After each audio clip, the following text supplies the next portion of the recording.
बिस्मिल्लाहिर्रहमानिर्रहीम, अस्सलाम वालेकुम। नूरुल्लाह आपकी खिदमत में हाजिर है। अली अमीन गंडापुर गिरफ्तार हुए हैं या उठा लिए गए हैं या प्रेस कॉन्फ्रेंस करने जा रहे हैं, क्या होने जा रहा है? कहानी ज़रा मुख्तलिफ है। ये बदमाशी है या ड्रामा है, क्या हो रहा है और इसके पीछे असल मकासद क्या है, और जो बड़ी साजिश है, बड़ी गेम है, वो क्या हो रही है? और पाकिस्तान को जो नुकसान पहुंचाने का प्लान है, जो एक ऐसा मौका जो उसके बाद कम से कम 12 साल दोबारा नहीं मिलना, उसको नुकसान पहुंचाने की जो कोशिश हो रही है, वो क्या कहानी है। लेकिन सबसे पहले सबसे अहम जो कल से ड्रामा चल रहा था इस्लामाबाद में पीटीआई के लोगों के दाखिल होने का, उसमें से कुछ लोग दाखिल भी हुए हैं, कुछ लोग डी चौक तक भी पहुंच गए हैं। अली अमीन गंडापुर बाहर बैठे हुए थे, लेकिन फिर उसके बाद वो अचानक अपने वो जो जत्था लेकर एक आए हुए हैं, उससे अलग होकर वो केपी हाउस आ गए। और केपी हाउस से ऐलान हुआ, बल्कि वहाँ से पता चला कि पुलिस और रेंजर्स वहाँ पहुँच गए हैं, दाखिल हो गए हैं, गिरफ्तार हो गए हैं। गिरफ्तारी की खबरें भी आ गई, फटे चल गए टेलीविज़न चैनल्स पे, और बाद में तरदीद आ गई। लेकिन कहानी कुछ और है। अली अमीन गंडापुर बतौर वज़ीर आला केपी अपने लाओ लश्कर के साथ सरकारी वसाइल को इस्तेमाल करते हुए, वो बड़ी बड़ी क्रेनें आपने देखी हैं जिस तरह से वो उनके लश्कर के आगे हैं, वो तस्वीर अगर मिल गई मैं आपको दिखाता हूँ। तो वो क्रेन्स के ज़रिए के वो जिसके ज़रिए उन्होंने उठाना है, सामान उठा के रुकावटें ख़त्म करे। अच्छा, क्लेम क्या है कि हम पुरअमन एहतजाज, जब इंटरनेशनल उसमें कॉलम लिखने जाते हैं ना इमरान खान साहब, तो ये होता है कि पुरअमन एहतजाज नहीं करने दिया जाता। लेकिन ये तो ऐलान करके जो हमला करने आ रहे हैं केपीके के वज़ीर आला, एक सूबे के वज़ीर आला अपने ही मुल्क के वफाकी दारुल हुकूमत पर हमला करने आ रहे हैं। वो क्रेनें हैं, उसके पीछे फायर ब्रिगेड्स हैं, एम्बुलेंसें हैं, और अली अमीन गंडापुर है, और उनके पीछे वो लोग हैं जिनके बारे में अफ़गानी होने का और बाकी चीज़ों के बारे में बयानात आ रहे हैं। अच्छा, वो जो भी हों, मैं कहता हूँ सारे चाहे पाकिस्तानी हों, वफाक पर अपने मुल्क पर हमला करने की इजाज़त कैसे दी जा सकती है?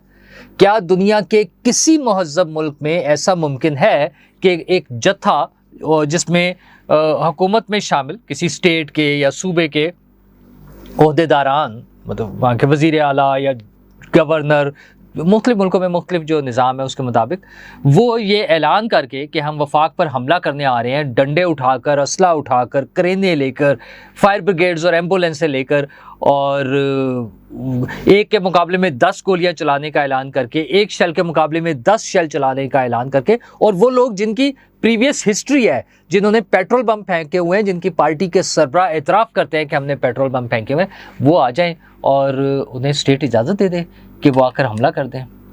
अच्छा, ये सारी चीज़ें इसके साथ साथ जो ऐलान था कि हमें 2 दिन एहतजाज कर लेने दिया जाए, लेकिन ये 2 दिन का एहतजाज नहीं था या 1 दिन का एहतजाज नहीं था। उनकी प्लानिंग बड़ी लंबी है, और वो प्लानिंग, वो साजिश है जो खुद ही उन्होंने बेनकाब कर दिया, बता दिया है।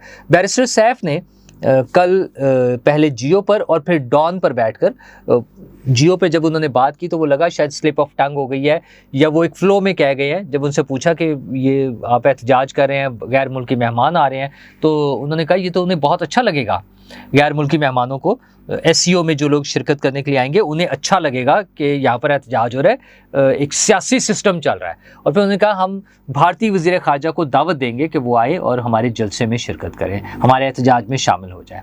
अच्छा, वहाँ तक भी फिर यही था कि शायद वो एक फ़्लो में कह गए हैं, बात बस रवानी में अपने, लेकिन इस बात का कोई मकसद नहीं है। लेकिन उसके बाद उन्होंने डॉन टीवी पर बैठकर बड़ी तफसील से यही बात बताई, एक और टीवी चैनल को बैठ के, और उसमें उन्होंने बताया कि हम चाहते हैं कि वो आएँ, हमारे जलसे में शरीक हो, हमारे एहतजाज में शरीक हो। मतलब उनका ये है कि वो ये जो आज और कल से जो चल रहा था, वो जो आज जुमे वाले दिन से शुरू होकर आज हफ्ते वाले दिन तक वहाँ जो एहतजाज चल रहा है उनका, टावा टावा या जैसे भी है, वो ख़त्म करने के लिए नहीं था। वो 16-17 को जो एससीओ कॉन्फ्रेंस होनी है, वो उसको वहाँ तक लेके जाना चाहते हैं, क्योंकि उनके मेहमान, उनके स्पीकर्स में जयशंकर, इंडियन वज़ीर ख़ारजा भी शामिल है। मतलब मुझे तो नहीं समझ आती कि ये इस किस्म की साजिशें करके भी हुकूमत कहाँ है, क्यों खामोश है? मतलब वज़ीर दाखिला ने बड़े बयान दिए हैं कि हम कार्रवाई करेंगे, और लेकिन अभी तो कोई कार्रवाई वैसे बड़ी नहीं हुई। हाँ, रोका हुआ है, लेकिन जो कुछ लोग भी आए हैं फ़ौज के आने के बाद, वो इस्लामाबाद तो फौज के वाले हो गया ना, वैसे तो लाहौर में भी रेंजर्स को तलब कर लिया है, ये सारी चीज़ें हो रही है, लेकिन फौज के आने के बाद कैसे उनके लोग वहाँ पहुँच गए हैं, ये मैं अब क्या कहूँ, इसमें हुकूमत का क्या रोल है या कैसे चल रहा है। ठीक है, एहतियात करनी चाहिए, खून खराबा नहीं होना चाहिए, इमरान खान की जो ख्वाहिश है कि उन्हें लाशें चाहिए वो नहीं होना चाहिए, लेकिन आप पीटीआई की साजिश देखें, वो जो उनके लोग कहते थे कि नहीं हमारा इसका एससीओ से तो कोई ताल्लुक नहीं है, हम तो सिर्फ एक वो अपना एहतजाज करना चाह रहे हैं, सिर्फ हम एहतजाज कर रहे हैं, लेकिन वो सिर्फ एहतजाज नहीं है। अब बैरिस्टर सैफ के बयानात से बड़ा वाज़े है, ये दो मुख्तलिफ टेलीविजन चैनल्स पे बैठ के जो उन्होंने कहा है कि ये उनका एहतजाज जो है ये एससीओ के लिए ही है, वो चाहते हैं आके बैठ जाए, मतलब जो टाइम गुजरता जाएगा एससीओ के करीब जाकर, शंघाई ताउन तंजीम का जो इजलास होना है उसके करीब जाकर, फिर ज़ाहिर है हुकूमत ने इजाज़त नहीं देनी थी, तो उनकी ख्वाहिश ये थी कि अभी इसी चक्कर में कि हम अभी तो बड़ा टाइम पर है ना, हम 5 तारीख को आ रहे हैं और वो 16 तारीख को आपकी कॉन्फ्रेंस होनी है, तो 11 दिन पहले हम आएंगे, एहतजाज करेंगे, चले जाएंगे, हमें आ जाने दें डी चौक तक। बिल्कुल नहीं, उनकी साजिश सिर्फ ये है कि वो आकर वहाँ बैठ जाएं और 16 और 17 तक वो वहाँ बैठे हों और वो डिमांड कर रहे हों कि जनाब इंडियन वज़ीर ख़ारजा जो है वो आकर हमारे लोगों से खिताब करें। तो ये वो लोग हैं जो लोगों बाकी उस पर हमेशा इल्ज़ाम लगाते रहे, गद्दारी के इल्ज़ाम, मतलब नवाज़ शरीफ की फैक्ट्रियों में इन्हें इंडियन इंजीनियर्स नज़र आते थे। अच्छा, वो इंडियन ओरिजिन के या इंडियन नेशनैलिटी के इंजीनियर्स की शुगर मिलों में प्रॉबिलिटी इसलिए हो सकती है कि वो वाया दुबई और मुख्तलिफ दुनिया के हिस्सों से वो एक्सपर्ट्स हैं, वो काम करने के लिए मुमकिन है। मैं ये नहीं कह रहा कि वहाँ थे या नहीं थे, बिल्कुल नहीं, लेकिन ये वो लोग हैं जिन्हें वो इंजीनियर्स नज़र आते थे, उस पर गद्दारी हो रही थी। अच्छा, उनका वज़ीर आज़म आए, वज़ीर आज़म पाकिस्तान से मिले तो वो गद्दारी हो गई, और ये उनके वज़ीर ख़ारजा को बुलाकर अपने एहतजाज में, पाकिस्तान में होने वाले एक बड़े इवेंट में एहतजाज में उसको बुलाए, दावत दें कि वो आकर खिताब करे, ये हुब्बुल वतनी होगी। अजीब कमाल है ये, वही कुत्ता और टॉमी वाली बात है, मेरा कुत्ता और तुम्हारा टॉमी, ठीक है। तो वो, लेकिन खान साहब की तो रूटीन है। मसला ये है कि एससीओ की अहमियत क्या है। शंघाई ताउन तंजीम जो है वो उसके 12 अराकीन है इस वक्त, जिसमें से 10 मुस्तकिल अराकीन है और 2 ऑब्जर्वर है। अच्छा, अगले चंद सालों में वो जो 2 ऑब्जर्वर है वो भी मुस्तकिल अराकीन बन जाएंगे। गुज़श्ता साल बिलावल भुट्टो गए थे जब इंडिया में हुई थी यही ताउन तंजीम, शंघाई ताउन तंजीम की कॉन्फ्रेंस, तो पाकिस्तान के वज़ीर ख़ारजा के तौर पर बिलावल भुट्टो साहब वहाँ गए थे। अब इंडिया ने अपने वज़ीर ख़ारजा को यहाँ भेजा है। इंडिया जो पाकिस्तान में क्रिकेट खेलने को तैयार नहीं है, पाकिस्तान के साथ कहीं किसी स्टेज पर बातचीत करने को तैयार नहीं है, ये इतना इम्पॉर्टेंट फोरम है चाइना की वजह से, पर्टिकुलरली चाइना की वजह से। अच्छा, चाइना की वजह से वो चाइना, रशिया, ये सारा ब्लॉक जो एक बनता है, मतलब एक इतना अहम फोरम है, इंडिया अफोर्ड नहीं करता कि इस पर चूं भी करता या कोई उस पर नखरे दिखाता या उसको मिस करता। इसकी इंपॉर्टेंस के हवाले से मैं सिर्फ बात कर रहा हूँ कि ये शंघाई ताउन तंजीम का जो इजलास है, एससीओ का जो इजलास है, ये कितना अहम है कि वो इंडिया जो ना क्रिकेट पे बात करता है, ना किसी और चीज़ पे, पाकिस्तान के साथ बैठने को, पाकिस्तान में आने को, पाकिस्तान से बातचीत करने को तैयार नहीं है, एससीओ में आ रहे हैं। तो चाइनीज़ प्राइम मिनिस्टर ने आना है, मतलब इस लेवल की एक जो एक्टिविटी हो रही है, पीटीआई वाले इमरान खान साहब चाहते हैं कि उसका बेड़ा गर्क किया जाए, उसको रोका जाए, वहाँ पे अमन व अमान के ऐसे हालात बना दिए जाएं कि वो कहें अच्छा यार ठीक है, इसको पोस्टपोन कर दें। मुख्तलिफ ऑप्शंस हो सकते हैं ना, फ़िलहाल पोस्टपोन कर दें, या इंडिया समेत किसी मुल्क की तरफ से वो आ सकती है, प्रपोज़ल आ सकती है कि इसको ऑनलाइन कर लें या किसी और मुल्क में शिफ्ट कर दें।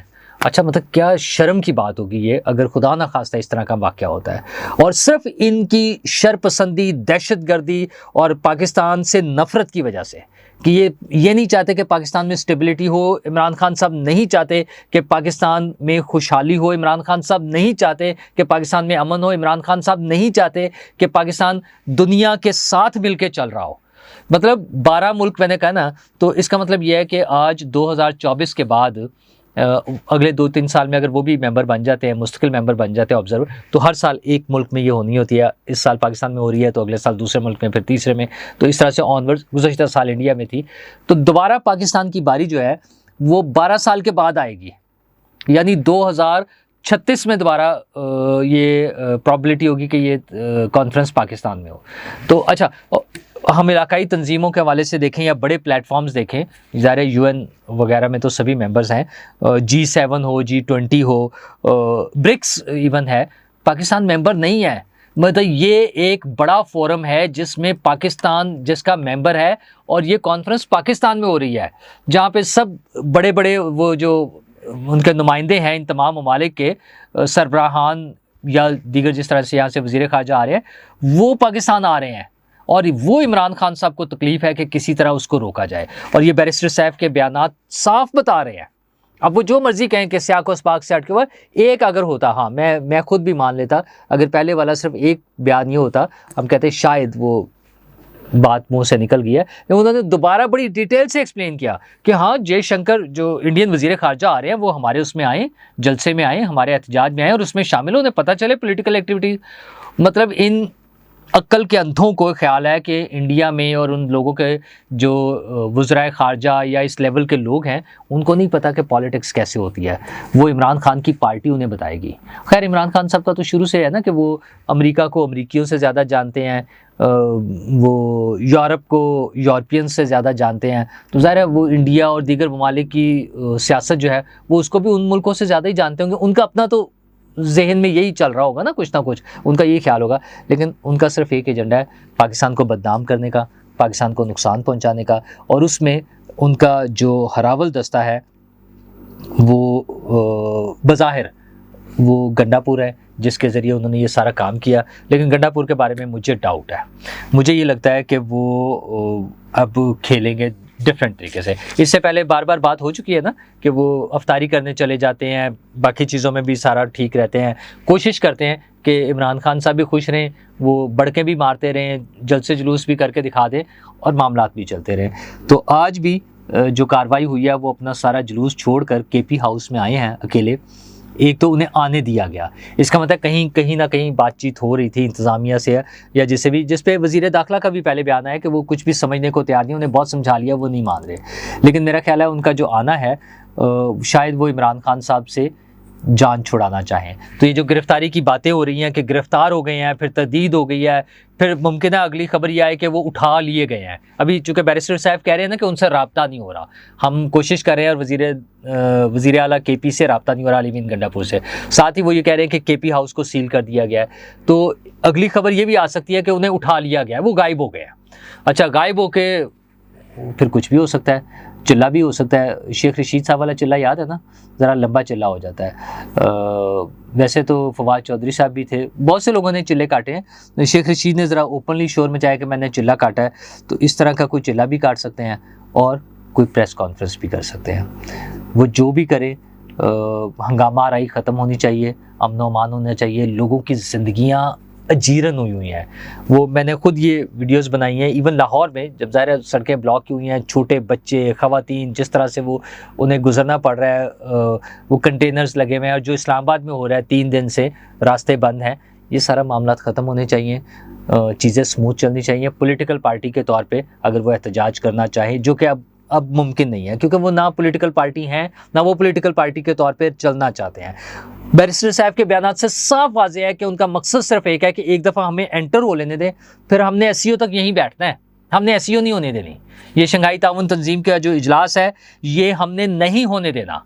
तो उन्होंने नहीं होने देना और हमने यानी हुकूमत पाकिस्तान ने करना है। तो अली अमीन गंडापुर गिरफ़्तार हों, उठाए जाएँ, वहाँ पर गवर्नर राज लगे, जो भी होना है, ये अगले चंद दिनों में ये फ़ैसला हो जाना है। पाकिस्तान ने आगे बढ़ना है, मेरे लिए, आपके लिए, हम सब के लिए। शुक्रिया।